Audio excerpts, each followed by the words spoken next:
লহৰ কৃষ্ণলৈ সকলোকে স্বাগতম জনাই আজি চতুৰ্থ শ্ৰেণীৰ বছৰেকীয়া পৰীক্ষাৰ প্ৰশ্নপত্ৰসমূহ কেনেকুৱা আহিব তাৰ এক ধাৰণা দাঙি ধৰা হৈছে। আমি 2021 চনৰ প্ৰশ্নপত্ৰখন চাবলৈ লৈছোঁ, কেনেকুৱা ধৰণৰ প্ৰশ্ন আহিছিলে আৰম্ভণিৰ পৰা আমি চাইছোঁ। গতিকে তোমালোকে চেনেলটো চাই থাকিবা, লগতে চেনেলটোত যদি নতুন এবাৰ ছাবস্ক্ৰাইব কৰি বেল আইকনটো প্ৰেছ কৰি ল'বা আৰু কেনেকুৱা লগা চেনেলটো চাই তোমালোকে এবাৰ কমেণ্ট কৰি জনাবা। এতিয়া আমি 1 নম্বৰ প্ৰশ্নতে আহিছোঁ।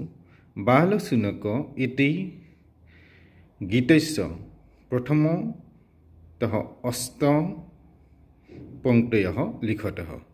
এতিয়া বালশুনক এই গীতটোৰ প্ৰথমৰ পৰা 8 শাৰী আমাক লিখিবলৈ কোৱা হৈছে।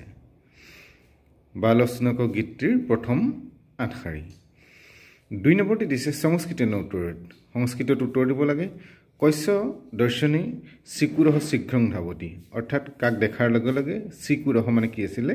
কেৰকুটুৱা খৰকৈ দৌৰে। মহিলা কুট্ট গচ্ছতি, মহিলাগৰাকী কলৈ গৈছে?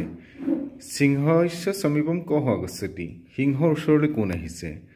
ঘ দিছে আমৰং কুট্ট পততি, আম ক'ৰ পৰা পৰিছে? ন সৰ্বং দৃষ্ট্বা কহ হস্যতি, সকলোবোৰ চাই থাকিবলৈ কোনে হাঁহি থাকে? ৰিক্ত স্থানানি পূৰত, খালী ঠাই পূৰ কৰিব লাগে। সত্যং মাতা, জ্ঞানং ধৰ্ম, দয়া সখা, পত্নী ক্ষমা, চৰিতি মম। এইকেইটা আমাৰ খালী ঠাই পূৰ কৰিবলৈ আহিছে। গতিকে শব্দকেইটা চাবা। চুক্তয়, চুক্তয় পাঠটোৰ পৰা কি হৈছে? 5টা চুক্তয় লিখিবলৈ দিয়া হৈছে। সেইকেইটা নিশ্চিত হৈ থাকে তোমালোকে। গতিকে এইটো নিশ্চিত প্ৰশ্ন হিচাপে চুক্তয়টো মনত ৰাখিবা। 5টা চুক্তয় বা কেতিয়াবা ইয়াৰ পৰা চুক্তয়কেইটাৰ খালী ঠাই লিখিবলৈও দিয়ে। পঞ্চমী বিভক্তি প্ৰয়োগং ৰূপেণ লিখত, পঞ্চমী বিভক্তিৰ ৰূপত লিখিব লাগে। কেনেকৈ? বিক্ষহ বিক্ষাত পঞ্চমী বিভক্তিত কৰিব লাগে। গ্ৰামহ গ্ৰামাত, নগৰম নগৰাত, এনেধৰণে কৰিবা। 6 নম্বৰতে সন্ধি বিচ্ছেদং সংযোজনং চকুৰুত, সন্ধি বিচ্ছেদ কৰিব লাগে বা একেলগ কৰিব লাগে। যেনেকৈ চৰেতি স্বৰ্গাদপি, এইখিনি আমি সন্ধি বিচ্ছেদ কৰি দেখুৱাব লাগে।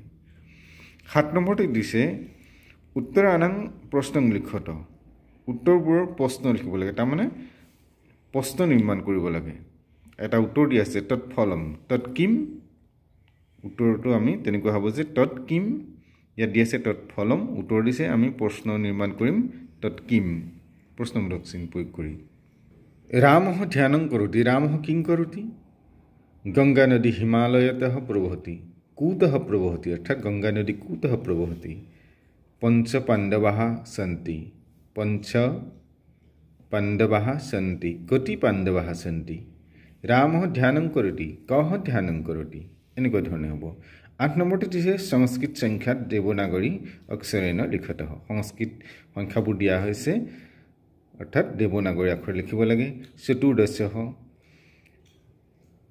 একোনবিংশতি বা নৱদশ, পঞ্চবিংশতি ষোড়শঃ,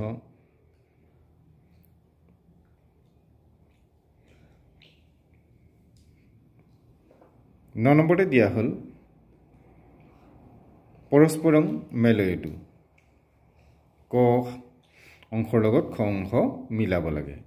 যেনেকৈ কৃষ্ণ কাকহ, কৃষ্ণ কাকহ কিং কৰোতি, ভস্বতী হ'বনে?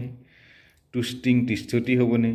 কাহলং ঘোষয়তি, শীঘ্ৰং ধাৱতি, কোনটো হ'ব? যেনেকৈ আমি ইয়াত আওস্থানি মিলাব নালাগে, শব্দটোৰ পূৰ্ণত শুদ্ধ যিটো হয় সেইটো শুদ্ধ শব্দটো লিখিব লাগে। যেনেকৈ কৃষ্ণ কাকহ কাহলং ঘোষয়তি। বালশুনকঃ, বালশুনকঃ কিং কৰোতি? চিকুৰহ শীঘ্ৰং ধাৱতি। মাৰ্জাৰহ তুষ্টিং তিষ্ঠতি, এনেকুৱা ধৰণে। 10 নম্বৰতে সংস্কৃতেন অনুবাদং কৰোঁতে, সংস্কৃতত অনুবাদ কৰিব লাগে, অৰ্থাৎ অসমীয়া বাক্যকেইটা আমি সংস্কৃতলৈ লিখিব লাগে। গছৰ পৰা আম সৰিছে, মথুৰা ক'ত আছে? তেওঁ বিদ্যালয়লৈ গৈছে। তোমাৰ নাম কি? এইটো সৰোবৰ। আমি যদি চাওঁ কটো দিছে গছৰ পৰা আম সৰিছে, বিক্ষাত আমৰং পততি। মথুৰা ক'ত আছে? মথুৰা কুট্টস্তি। তেওঁ বিদ্যালয়লৈ গৈছে, সহ বিদ্যালয়ং গচ্ছতি, তোমাৰ নাম কি ভৱতঃ নাম কিম ঙত দি আছে এইটো সৰোবৰ এতত সৰোবৰঃ তাৰপিছতে সূত্ৰলেখ আৰু পাঠ পঠন আছে যদি তোমালোকে প্ৰশ্নখিনি এনেধৰণে চাবা ইয়াৰ পাছতে আমি অন্য এখন প্ৰশ্ন তোমালোকৰ মাজলৈ লৈ আহিম চেনেলটো চাই থাকিবা চেনেলটোত যদি নতুন এবাৰ সাবস্ক্ৰাইব কৰি বেল আইকনটো প্ৰেছ কৰিবা আৰু তোমালোকে কমেন্ট কৰি পেলাই কেনেকুৱা লাগিছে জনাবা লগতে লাইক কৰিবলৈ নাপাহৰিবা